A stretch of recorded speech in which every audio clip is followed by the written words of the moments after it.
আল্লাহ ছাড়া চলবে না। একটা কথা বলবো, রাগ হয়ে যাবেন? কেউ রাগ হবেন না, বিরোধিতা করতেছি না, ঠিক না? জিকিরটা যদি জোরে মসজিদে করতো, লাউডে না করা, তাইলেও তো চলতো না? চলতো না? চলতো না? জিকিরটা যদি লাউড স্পিকারে না করা, জানে এখানে একটা প্রোগ্রাম হইতেছে, ঠিক না?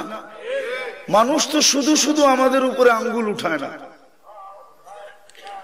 মানুষ শুধু শুধু কি আঙ্গুল উঠায়? উনি বলবে আমার মসজিদে করি, আমার লাউড স্পিকার দিয়ে করি। আরে তুমি মসজিদের ভিতরে জোরে জোরে ফাটায়া বলো না, করো না, কোনো আপত্তি নাই।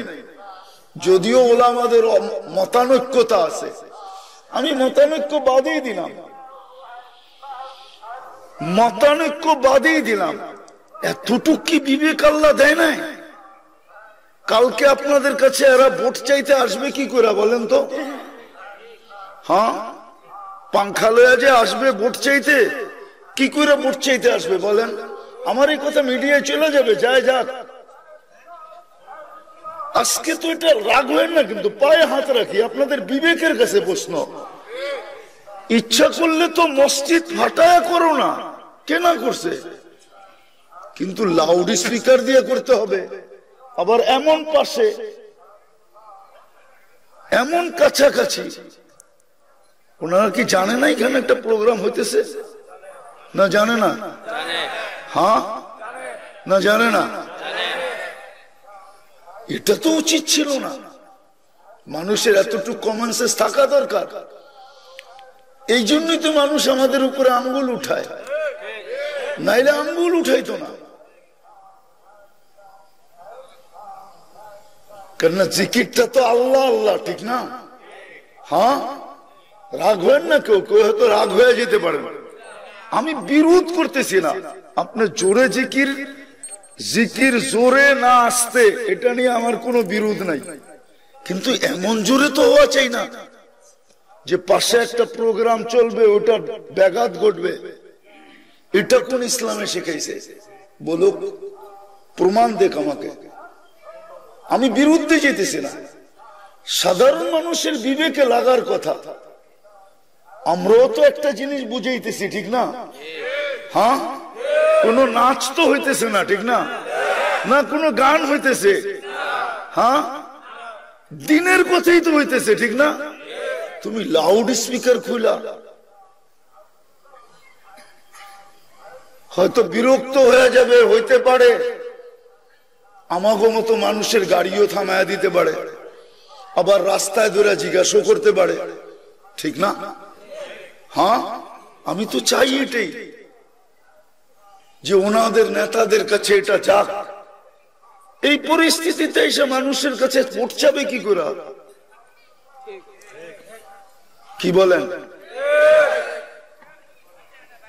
তো যেটা বুঝাইতেছিলাম, কেননা আল্লাহ আল্লাহ শব্দ যদি না হইতো তাহলে ব্যাঘাত ঘটতো না। শব্দটা তো কি আল্লাহ। আরে বাবা, তুমি আস্তে করো, মসজিদের ভিতরে সবাই মিলা জোরে জোরে করো, এই জন্য বাহিরের লাউড খুলে করতে হবে। এত অতিরঞ্জিত তো ইসলাম বলে নাই। ইসলামের ভিতরে সব কিছুর ভিতরে শালীনতা আছে, সীমারেখা আছে, গন্ডি আছে। ইসলাম তো এত জোরে করতে বলে নাই, জিকির করতে বলছে, কিন্তু লাউড স্পিকার খুলে করতে বলে নাই। এটা কোন ইসলামের শিক্ষা না, এটা অতিরঞ্জিত শিক্ষা।